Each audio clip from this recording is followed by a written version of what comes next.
Бізде компанияда нони шырыны бар, я? Нони шырыны бізде екі түрлі болып келеді. Нони ультра, нони naturals. Нони ультраны біз көбінде ересек адамдарға береміз. Бұның сыртында жазылып тұр. 18 жастан асқан адамдарға деп, 18 жасқа дейін рұқсат етілмеген, кәлме үшін нельзя деп айтады, жүктілерге нельзя деп айтады, болмайды деп айтады. Бірақ біз бұны 2 жастағы ЗПР балаларға да ұсына береміз. Тілі кешеудеп шығып жатқан балаларға.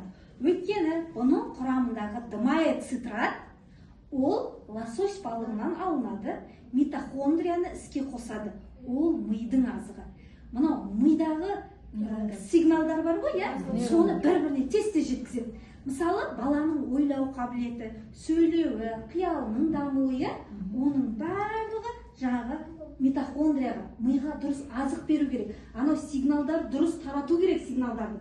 Вот дымая ол сондай қызмет атқарады.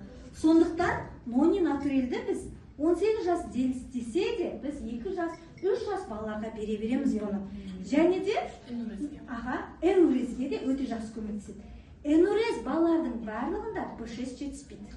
B6 жетіспейді. Мынаның құрамында B6 бар, B12 бар. Міне, Б дәрумені ол бізде білесіздер, суда еритін дәрумен. Ол запаста ағзамызда тұрмайды ол.